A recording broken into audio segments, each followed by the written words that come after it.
e reduziu e caiu de 2010, 2009, de 2009 até 2014, caiu e estão hoje em cerca de 4,5% do PIB. É todo o gasto com o pessoal, aqui federal eu estou falando, tá? Tudo em relação ao orçamento federal. Aquele gráfico verde é a receita corrente líquida em relação ao PIB, mostrando que a receita cresceu. Isso foi uma variável que surgiu lá na lei de responsabilidade fiscal, que a gente critica bastante também. E só para terem uma ideia, o valor que era considerado como percentual de gasto de pessoal como limite, e é assim que está na lei de responsabilidade fiscal, é de 60% no caso da União. A União, pela lei, só pode gastar até 60% do seu orçamento. É um valor muito grande. Na época em 1994 era 50 e alguma coisa por cento da receita líquida. E hoje, pasmem, é 25,6%. 25,6%. Na época da lei de responsabilidade fiscal, diziam que o limite da prudência, que o gasto com o pessoal não poderia passar os 40% do orçamento. E nós estamos em 23,5%. Avança, por favor. E azul é a despesa de pessoal em relação à receita corrente líquida, caindo. Desde 1997 até hoje, com exceção ali de 2008, né, que houve aquele grande reajuste para várias categorias, inclusive a nossa, inclusive professores, houve um reajuste razoável. E também o dado da crise logo em seguida, de 2009, então a arrecadação caiu muito, a receita corrente caiu, então há um pico ali, muito por conta da queda na receita corrente líquida do que por conta do crescimento da folha. Lá estão os valores em 94 e 95. Mas como é no resto do mundo? É a pergunta que a gente faz. Quanto que se gasta o governo central? Situação mundial em 2000, que não é muito diferente de 2010, são os dados para vários países. O mais recente que tem um relatório da OCDE. Austrália, 11,5% do PIB aí é do PIB. Quanto do PIB se gasta com o pessoal? Canadá, França, 14,4%, a Suécia, 17,6%, mesmo os Estados Unidos, isso é só o governo central americano, 9,6% gasto com o pessoal. E o Brasil, em 2000, tinha 4,6%, hoje nós estamos com 4,5%. Não mudou muito em termos percentuais do PIB. A gente pegar somente a Europa, Portugal, 13,6%, Noruega, Dinamarca, Grécia, Itália, Espanha, Suécia, Reino Unido. A média na Europa é de 14,6% do PIB, é o gasto com pessoal. E o Brasil com 4,3%. Na verdade, essa briga pelo orçamento público é uma guerra silenciosa. Silenciosa porque aqueles a quem ela interessa e que levam a maior parte do orçamento público, não interessa que a gente grite e mostre onde que está realmente, para onde está indo a maior parte do nosso orçamento público, do orçamento federal. Vocês viram ali. Mas tem mais algumas coisas que sequer entram no orçamento. Tem mais alguns números. Por exemplo, isso aqui se trata dos gastos tributários, as projeções que a Receita Federal fez na PELOA de 2015. Quanto que se deixa de arrecadar por conta de isenções, incentivos fiscais. E aí tem aqueles que são defensáveis e o nem tanto defensáveis. Para esse ano de 2015, a União, somente a União, o governo federal está abrindo mão de quase 300 bilhões de reais em receitas. 282 bilhões de reais. Aí você tem a questão do Simples Nacional, né, que é defensável em parte, mas defensável, mas gasta a maior parte. Tem a Zona Franca de Manaus, sozinha consome quase 30 bilhões, né, e que não tem mais nenhum efeito econômico, nenhum. Tá? A maioria desses recursos da Zona Franca de Manaus, dessas desonerações, vão para empresas multinacionais que remetem lucros para o exterior sem nenhuma tributação. Tem um estudo que foi feito aqui na Universidade do Paraná, que mostrou que toda a desoneração do IPI de automóveis na época da crise teve um custo em torno de 4,2 bilhões de reais, e as montadoras remeteram no ano de 2009 4,8 bilhões de reais para o exterior, de lucros, para financiar os prejuízos nas matrizes. Foi claramente uma política econômica que tirou recursos do setor público no montante de 4 bilhões e encaminhou para as matrizes das empresas automobilísticas, sem nenhum impacto econômico visível. Não há, os diversos estudos que têm sido feitos demonstram que não houve nenhum impacto positivo do ponto de vista econômico. E agora as empresas estão demitindo. E aí tem diversos benefícios, tem alguns benefícios do trabalhador, praticamente é o FAT, deduções de rendimento tributável, rendimentos isentos e não tributáveis, ó, em torno de 20 bilhões. Desses 20 bilhões, cerca de quase 16 são rendimentos de pessoas jurídicas, isentos, que são repassados. Distribuição de dividendos, juros sobre capital próprio, por aí vai. Esse dado a Receita divulgou em 2006 e nunca mais atualizou. São passivos tributários, em 2006. Aqui tem os financiamentos, os refis da vida e os débitos inscritos na dívida ativa da União que nunca são cobrados. O montante de 2006 era de quase 500 bilhões de passivos tributários. Se a gente olhar o ciclo de refis, a gente vai ver que a cada 2 anos tem um refis. E por uma extrema coincidência astrológica, cai sempre em ano de eleição. Todo ano de eleição tem um refis. Todo ano de eleição. Então, ano que vem vai ter outro, né? E aí, a maioria das empresas que fazem um bom planejamento tributário ficam só aguardando o refis. E aí tem um outro instrumento que nós aqui da casa conhecemos muito bem, que é o instrumento perfeito para financiamento das empresas hoje, que se chama declarações de compensação. Em vez de eu ir para o mercado pegar dinheiro a juros altos, em vez de eu pagar o meu tributo, eu entrego uma declaração que eu tenho um crédito com a Receita que serve para pagar aquele tributo. Como as empresas sabem que a Receita demora até 5 anos para olhar isso, e que depois ele pode retificar antes da Receita olhar e pagar apenas os juros Selic, é melhor se financiar com tributos não pagos do que ir para o mercado financeiro e se financiar com juros altos. Isso tem sangrado os cofres públicos de uma forma, fora as fraudes que existem. Desembolsos do BNDES. Tem uma farrazinha aí logo no final, né, de 2009 para cá, né, desembolsos do BNDES da ordem de 150 bilhões direcionado aos vencedores conhecidos, né, aos players nacionais, a velha política de eleger vencedores previamente e que só fez empresas como a Friboi, né, se tornar uma das maiores empresas do mundo. Boa parte disso foi com dinheiro do BNDES. Lista de desonerações só anunciadas em 2010 e 2012. Só 2010 e 2012. 50 bilhões. Tem tudo que vocês imaginarem aí.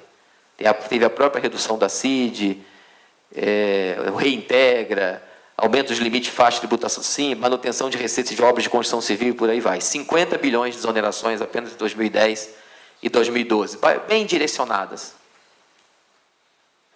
E interessante que esse relatório do Ministério da Fazenda, final de 2012, ele dizia que os riscos fiscais que existiam no Brasil eram esses.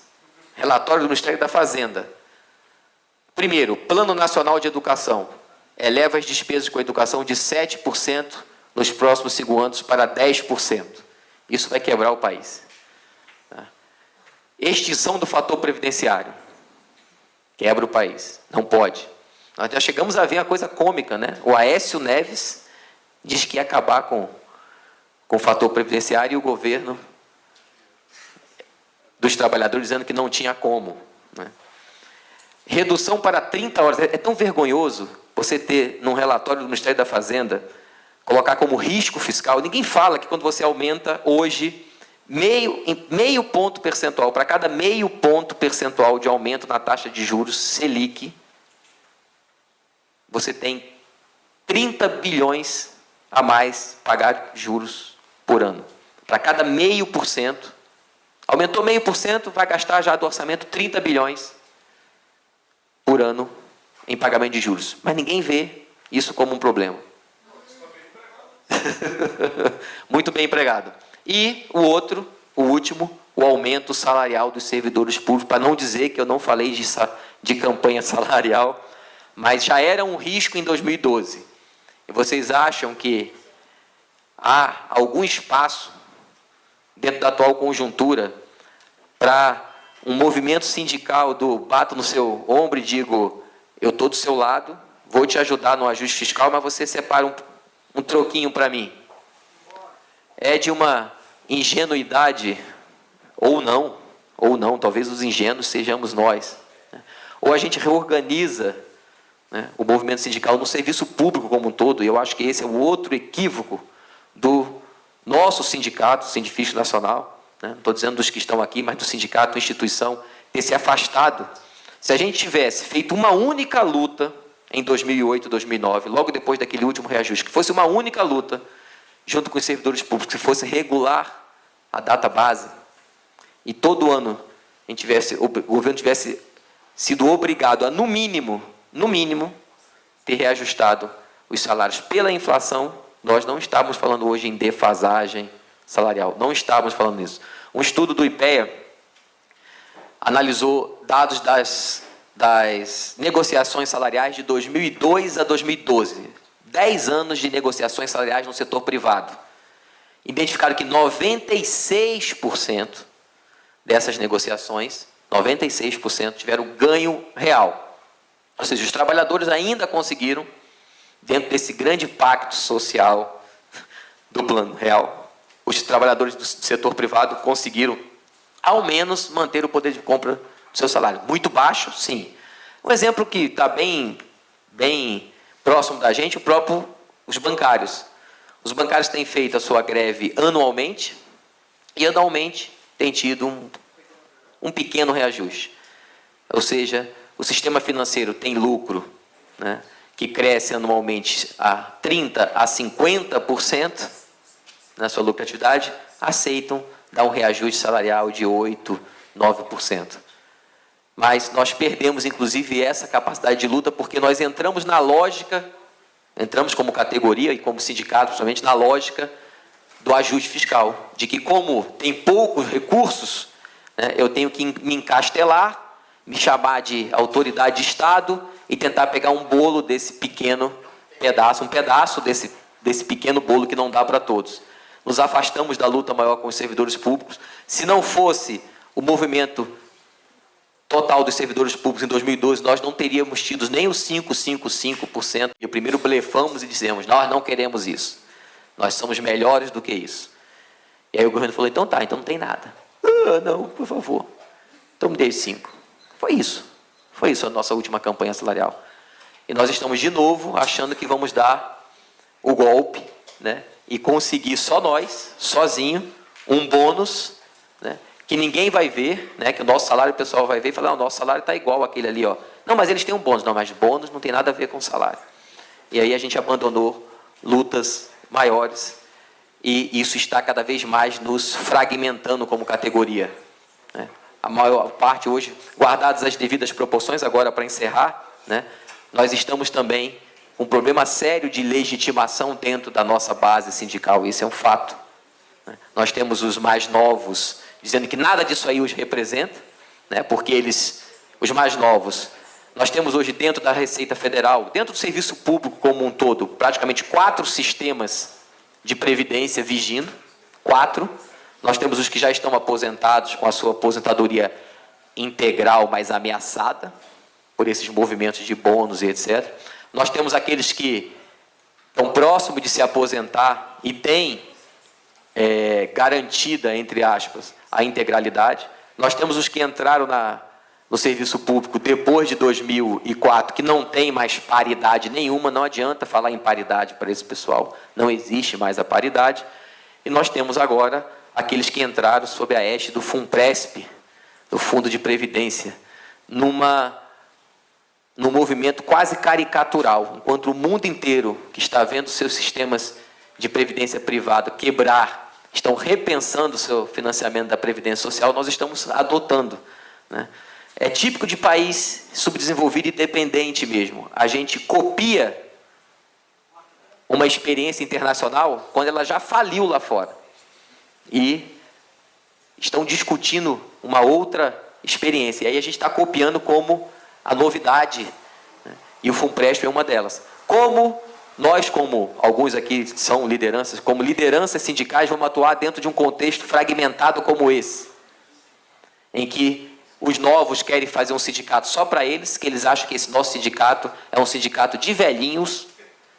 Estou falando isso, tem lista de novos aí, eu recebi e-mails. É um sindicato de velhinhos aposentados, que não, e os que estão para se aposentar não gostavam de trabalhar, mas nós que somos bons e fomos selecionados, né, para esse concurso muito difícil, nós somos muito bons e chegamos aqui, o salário é esse, não é porque esses velhinhos lutaram durante 30 anos, 40, 50 anos para ter o salário que nós temos hoje, não.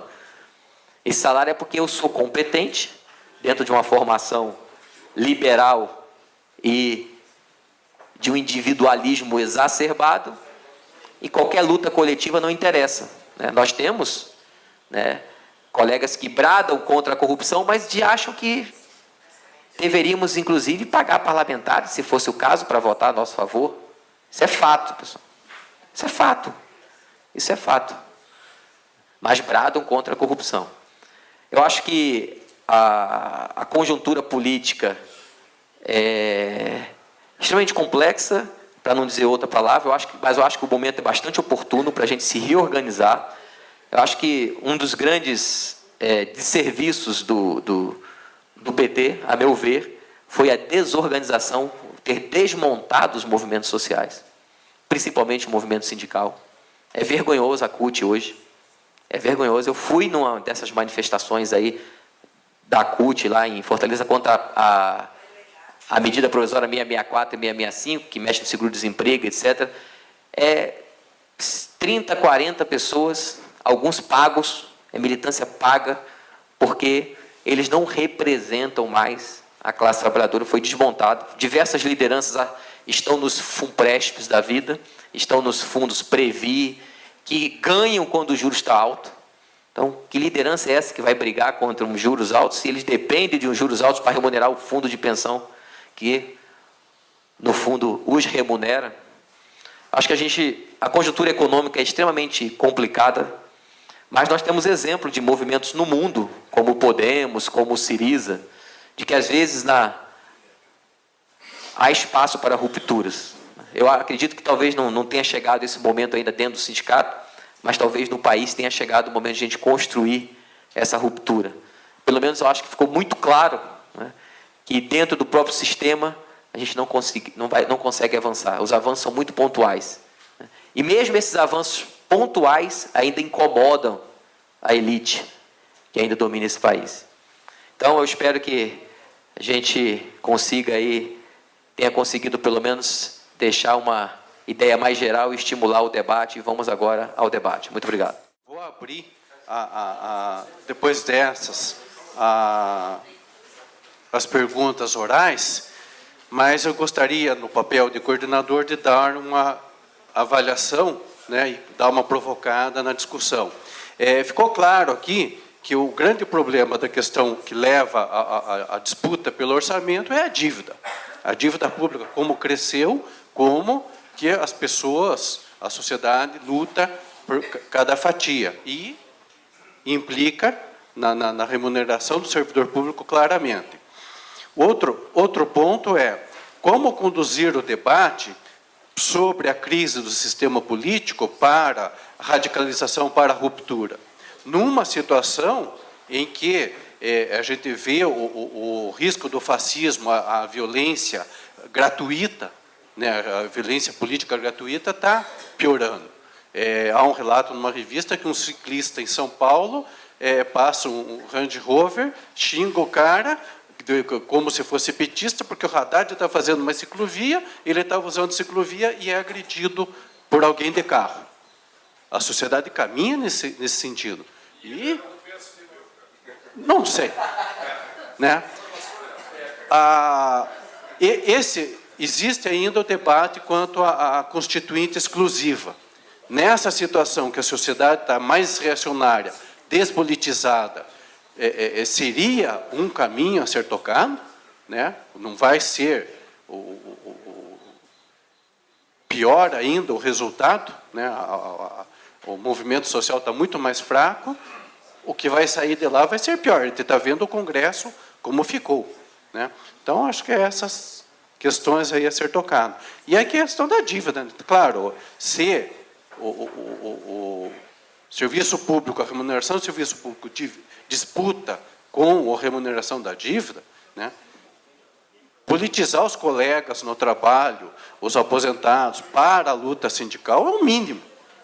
Agora, se nem isso a gente consegue fazer avançar, as pessoas se enclausuram, acham que está bom, são classe média e não precisa lutar politicamente por uma sociedade melhor, aí fica complicado. Vou passar para o Nildo a resposta do Hélio, foi a primeira. Então, ok. Olha só, o Hélio do Rio de Janeiro me pergunta o seguinte, bem, vou ler aqui para que vocês... para onde vai o Brasil? Vai a América do Sul? A hipótese dele é que os governos de Lula e Dilma não são basicamente diferentes de um governo tucano, com algumas diferenças na macroeconomia e a redução do desemprego das classes populares, mas houve diferença nas relações internacionais. A diplomacia universal, ao contrário da política dos Estados Unidos, a Unasul, os BRICS, a Petrobras, o pré-sal, a partilha, em vez de concessão, o comércio internacional. Na atual situação de desgaste do governo federal, essas diferenças entre o governo do PT e o PSDB vão diminuindo. Quais as perspectivas dessas diferenças e quais as consequências de um governo abertamente... exatamente, a favor dos Estados Unidos. O Hélio queria dizer o seguinte, e a todos vocês. O primeiro mandato do presidente Lula foi absolutamente indiferente à América Latina. Completamente indiferente. O segundo mandato do presidente Lula, o Itamaraty, foi caracterizado por um certo ativismo diplomático em relação aos demais países latino-americanos. Esse ativismo, no entanto, estava marcado por uma condição muito concreta. Foi o período que bombou a economia brasileira, porque bombou a economia mundial, e o Brasil praticou aquilo que, novamente, lá, meu guru Rui Mauro Marini explicou na década de 60, que era o subimperialismo brasileiro. O ativismo do Itamaraty tinha dois eixos. Um, era a expansão de bancos, como Itaú, etc., nos demais países latino-americanos, a expansão das construtoras, Odebrecht, etc., nos demais países latino-americanos, foi em função disso, e a expansão, inclusive, do latifúndio brasileiro em outros países, como no caso do Paraguai. Então, a diplomacia é essa. O segundo eixo é que era muito importante para a elite brasileira, para a Avenida Paulista, e para o Washington, oferecer uma alternativa de integração latino-americana que não fosse a bolivariana.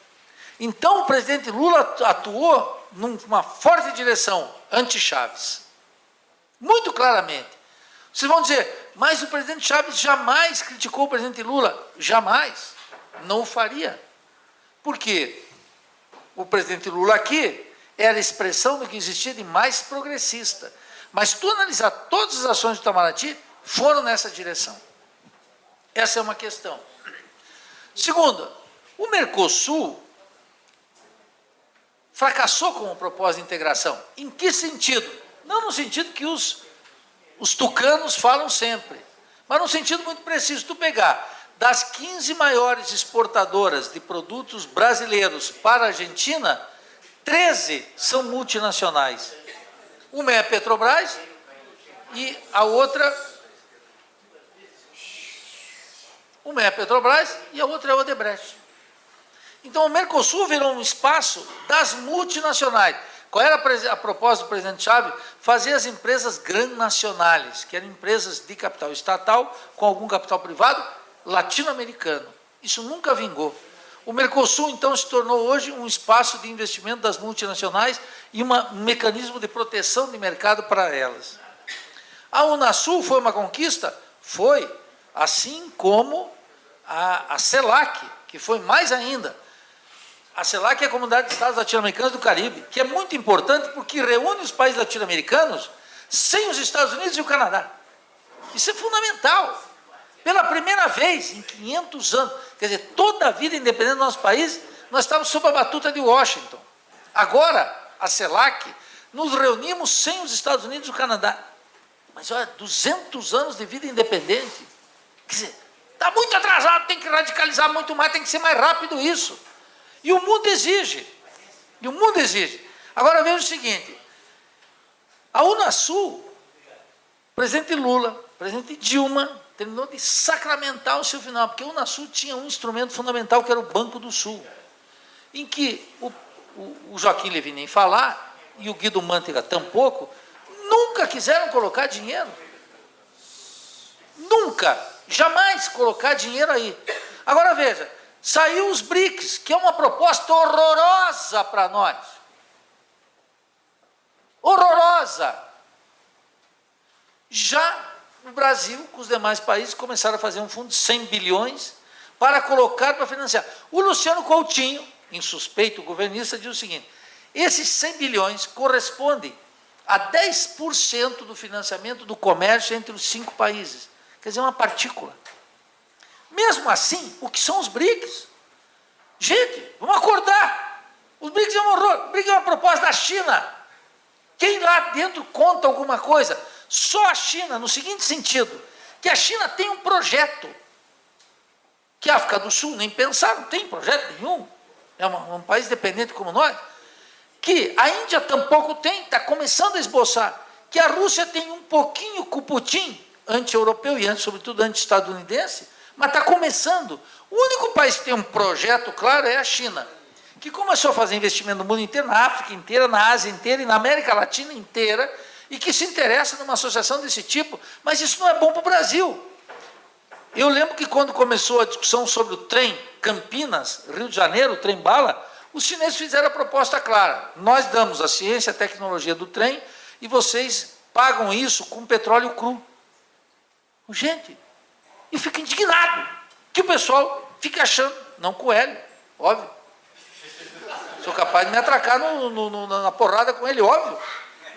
No seguinte sentido, que se divulgue esse negócio dos BRICS, como se fosse uma saída para nós, porra nenhuma. Nada. Os BRICS é um projeto dos chineses, que estão falando para nós, que dão tecnologia para nós, como no caso do trem-bala, Campinas, São Paulo, Rio de Janeiro, e nós vamos pagar com petróleo cru. Quer dizer o seguinte, nada de ciência e tecnologia aqui. Nós estamos entregando petróleo cru para os chineses, e eles dando tecnologia. Nos conformamos com ser um país exportador de produtos agrícolas, minerais e petróleo, com pré-sal? Não pode. Agora, quem vai fazer isso? A Avenida Paulista, a burguesia, o antigo Grupo 14 da Fiesp? Não, isso vai ter que ser fazer um governo revolucionário e o Estado vai ter que fazer, senão não vai fazer. Não tem quem faça, é como na China. O maior capitalista chinês está na cadeia, vai ficar 14 anos na cadeia. Está preso. E os negócios seguem. O Estado é que comanda. Lá no Japão, quem comanda? A Sony, a Toshiba? Nada. O Estado é que comanda. E nos Estados Unidos, quem comanda? As multinacionais? Capaz, é o Estado que comanda. É só aqui que tem essa conversinha que os empresários, um bando de empresários incompetentes, na sua grande maioria, corruptos, está aí cada vez mostrando. Como é que vão dirigir um país? Eu quero lembrar, aqueles caras que vêm na faculdade de economia, está cheio. Tem que administrar o país como se administra uma empresa. Ah, é? Durante 5 anos, nós vimos aí o Eike Batista, o maior capitalista brasileiro. O homem que estava na Forbes lá em cima. Administra o país como se administra os negócios do Eike. Assaltando o BNDES, quebrando as empresas, deixando passivo, dando calota nos trabalhadores, e antes que estava nas primeiras páginas, agora está na página policial nos tribunais. Como é que vai dar um Estado para ser dirigido por um empresário dessa categoria, ou qualquer empresário brasileiro? A política é dos políticos, não políticos de quinta, políticos de novo tipo, político comprometido com o povo, que tem um projeto na cabeça, que tem ali pelo menos algo de Marx e algo de Adam Smith. Senão é um bocó, político de quinta. Então, os BRICS é um projeto dos chineses, que está colocando para nós uma posição na divisão internacional do trabalho, que nós vamos exportar petróleo cru, soja e minério. E vocês vão ter que se contentar daí depois com aquele pessoal de Goiás, com as caminhonetonas, ouvindo Leonardo e Leonardo e chapéu. Com um sertanejo universitário. Eu fico indignado com como é que o horizonte cultural e político brasileiro chegou a tal nível de decadência. É isso que tem que ser rompido. Como é que Cátia Abreu passa a ser quase uma estadista? Como é que o Monteiro na indústria? Como é que Joaquim Levy, um ministro, um economista medíocre, comanda as finanças nacionais? O presidente Dilma é uma desgraça, sabe por quê? Porque nunca foi testado numa crise. Toda vez que testaram numa crise, quando foi as jornadas de junho, puxada pelo MPL, essa classe política brasileira, nunca esqueçam isso. Vocês estão achando que o Nildo é muito radical? Nunca esqueçam, observem as experiências. Eu estou pedindo aqui só para vocês observem a experiência. Como é que foi em junho? Junho, quando o MPL saiu, lembram? Não voltamos atrás no 20 centavos. Quem dizia isso? Aquele governadorzinho de São Paulo com o prefeito Haddad. Não tem volta! Editorial da Folha de São Paulo. E saiu o Arnaldo Jabor dizendo que era baderneiro, etc. E 3 dias depois o país estava parado, a classe política tremendo, revogou os aumentos e foram discutir passe livre no Brasil inteiro, e o Renan Calheiros dizendo que ia botar em votação para extinguir nas capitais o MPL. A classe dominante, a presidente Dilma tinha uma chance histórica de, naquele momento, convocar o povo para uma guinada, para uma mudança. Que aqueles que dizem que não tem correlação de força, a massa saiu. Sabe quantos militantes tem o MPL em São Paulo? 40, meu chapa. 40. O que é uma garotada antenada que foi lá colocar? O Delfim Neto colocou lá na coluna dele do Valor, porque o Delfim Neto é um homem da elite, da ditadura, do Cardoso, do Lula, da Dilma, de qualquer um, é homem da elite. Isso aí não tem preferência para o governo. Só o Bocó tem preferência para o governo. Esse cara sabe como fazer. Colocou lá na coluna dele.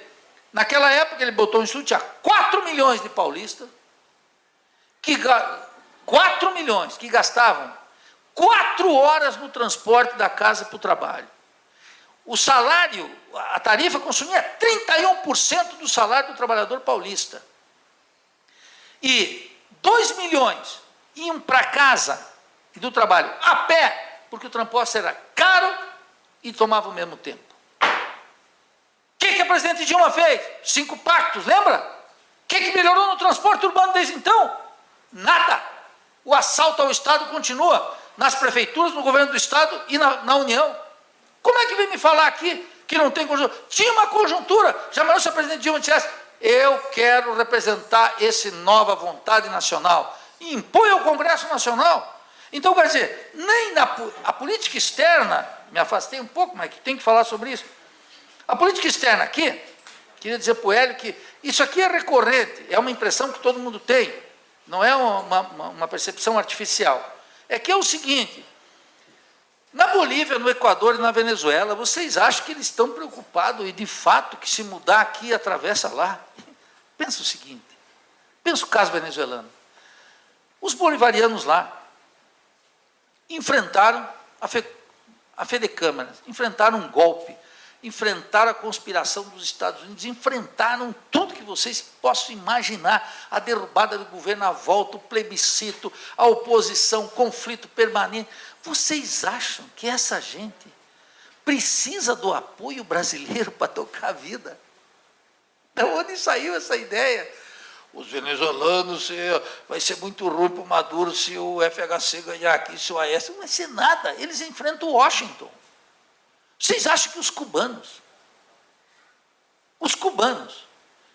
55 anos em solidão, vão precisar do apoio da Dilma e do Lula para manter a soberania do país, Cuba?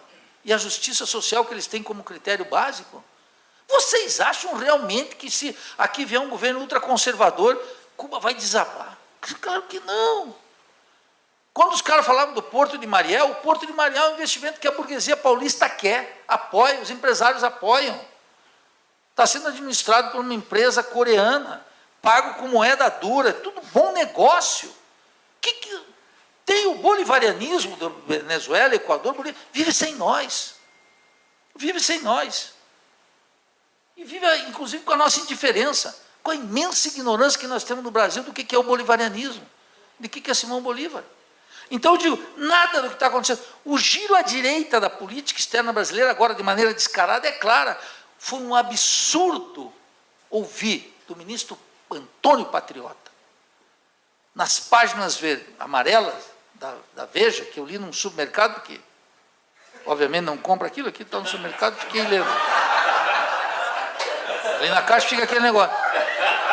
Eu ouvi aquilo, depois fui lá, um amigo do tempo me imprimiu no computador, e ele dizendo assim, como é que é com os Estados Unidos? Bom, eu tenho uma relação emocional com os Estados Unidos, porque eu vivi lá muitos anos, ele viveu, de fato, muitos anos lá, os filhos dele nasceram lá. Um presidente, se tivesse estatura, demitia na hora, porque um chanceler não pode ter relação emocional com os Estados Unidos. Não pode, pô! Então, aqui no Brasil, se nós tivéssemos um presidente da República com 2 moléculas de compromisso com o país, baixava imediatamente o Patriota, como chanceler. Como é que um chanceler tem relações emocionais com os Estados Unidos? Baixa imediatamente. Pode ter lá na tua casa, pode ter com os teus filhos, pode ter com os vizinhos. Como ministro das Relações Exteriores, não pode, porque a primeira tarefa de um chanceler brasileiro é defender em todos os cantos, inclusive quando joga sinuca, os interesses nacionais do Brasil. Imediatamente baixar. Quando eu vejo os embaixador da Bolívia, um gigante na política, me dá dó do que está acontecendo no Itamaraty, um dos centros mais reacionários do Estado brasileiro. Vocês acham que tem reacionário na Receita Federal? Não, vocês são tudo comunistas comparado com o que acontece no Itamaraty. Esse é o assunto. Agora corre o conto, eu me aproveito e termino com isso, Hélio. Corre o conto que não é nada progressista. Se começar a analisar detalhadamente, é isso. Percebe? Aqui, termino com essa outra aqui. Alguém lembra aqui que após a guerra das 13 colônias americanas pela independência, Hamilton, está falando de Alexander Hamilton, apresentou um plano de resgate dos títulos das colônias, concentrando fortemente o poder político. Claro. Até que ponto o Plano Real utilizou este método para subordinar os estados brasileiros ao poder central? Completo. Mas nem precisou, mas vamos separar. Tem um livro que eu digo que é proibido em toda a faculdade de economia. Isso era proibido na ditadura, é proibido agora, que é ler o informe sobre as manufaturas de Alexander Hamilton. Desse gringo, primeiro ministro da Economia e das Finanças dos Estados Unidos. Porque a elite brasileira, esses economistas medíocres e cretinos criados nas faculdades, esse sistema de pós-graduação horroroso, eles têm tesão pelos Estados Unidos. Eles pegam os filhos e levam. Tem gente que pega filho e leva para Disney World. É uma mediocridade. Eu falo aqui porque eu sei que nenhum de vocês fez isso. Mas é uma mediocridade. Levar um filho para Disneylândia. Isso é uma mediocridade. Ou faz para o Beto Carreiro, que é outro. Entendeu? Esse sujeito, eu diria, com Ortega y Gasset, não tiene el perdão de Deus. Não. O que faz? Esse pessoal leva lá, mas não estuda Alexander Hamilton. O que fez Alexander Hamilton? É muito importante para nós. Alexander Hamilton escreveu o informe em 1791, dezembro de 1791. Esse pessoal gosta dos Estados Unidos, são ignorantes sobre os Estados Unidos. Entendeu? Eu que odeio o imperialismo, tenho um ódio de classe contra o imperialismo e contra os Estados Unidos, seus presidentes, democrata ou republicano, porque eles defendem os mesmos interesses, e eu adoro a história dos Estados Unidos. E fico chafusgando lá tudo que posso. E um dos autores fundamentais é Alexander Hamilton. O que os ingleses diziam? Tem que os Estados Unidos, as 13 colônias, tem que continuar fazendo o quê? Exportando produtos agrícolas para nós aqui. É? Hamilton disse, Não vai ser bem assim. E o que os ingleses diziam? Como disse Adam Smith, papapá. E Adam Smith nunca disse isso. Mas como os ignorantes nunca tinham lido Adam Smith, pensavam que Adam Smith tinha dito. Então, Adam Smith tinha dito, vocês vão exportar produtos agrícolas, vocês têm que ganhar o valor para os produtos do campo. Hamilton disse, não, nós vamos fazer que nem os ingleses fizeram, fazer indústria. Para fazer indústria, o que tinha que fazer? Tinha que pegar aquele sul lá, escravagista, e matá-los. Meu amigo, eu não estou brincando. O que foi o filme Lincoln? Caralho, o que é isso? Ele dizia o seguinte, aqui é manter o escravagismo.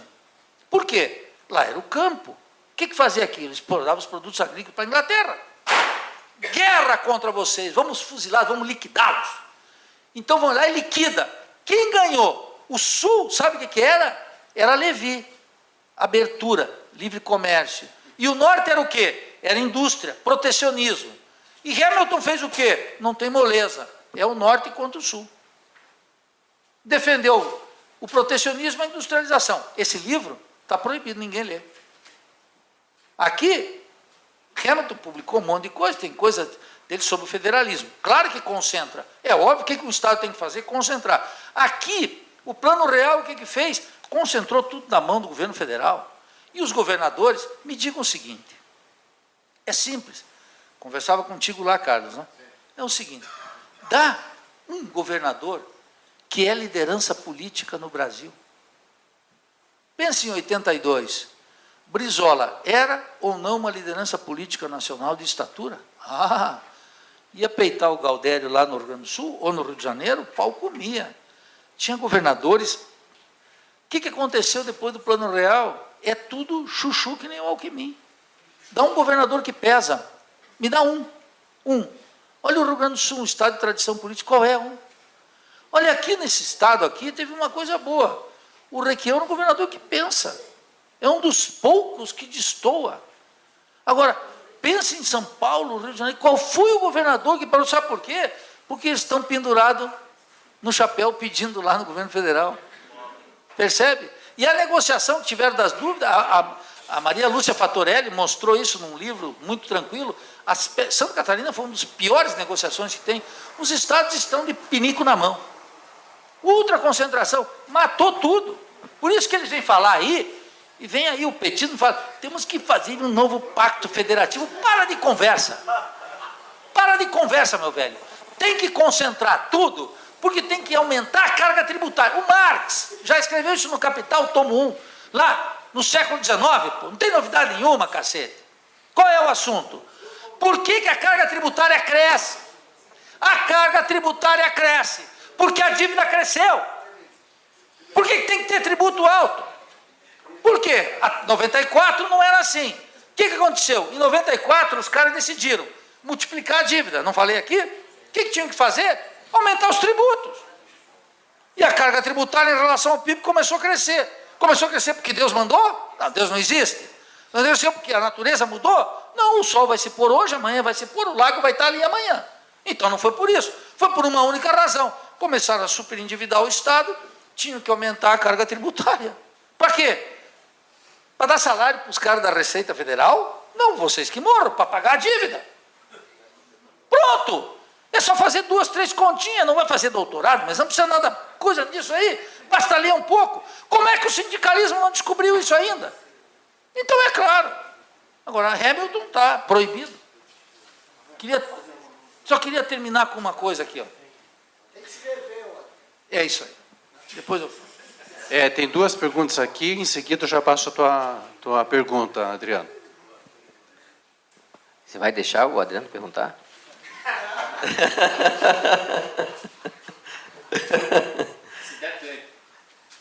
Aqui tem uma do Hélio também, deixa eu tentar ler aqui. A política de crédito do BNDES mudou em 1997, FHC, com abertura ao financiamento de empresas estrangeiras, empresas privadas, praticamente zerando a influência do Estado no sentido de uma política econômica de acordo com os interesses da sociedade brasileira. Caiu Carlos Lessa, conflito com Henrique Meirelles, e agora temos Luciano Coutinho atuando dentro da lógica pós-97. Há possibilidade de alterar algo a respeito? E qual? Bem, o problema da política do BNDES é que, na verdade, nós não temos uma política de desenvolvimento.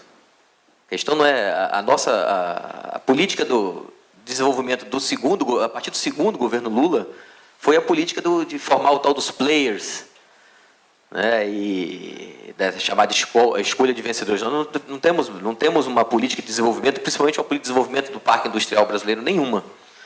Eu acho importantíssimo o Banco de Desenvolvimento, né, a gente não pode cair na armadilha de que acaba com o BNDES, né, o problema não podemos,